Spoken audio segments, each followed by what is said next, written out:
എൻ്റെ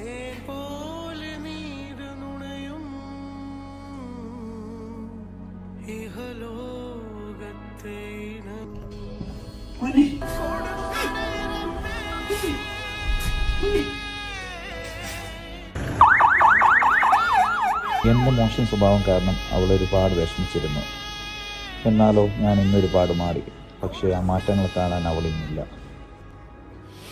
അവളുടെ ആത്മാർത്ഥതയും സ്നേഹം തിരിച്ചറിയാൻ ഞാൻ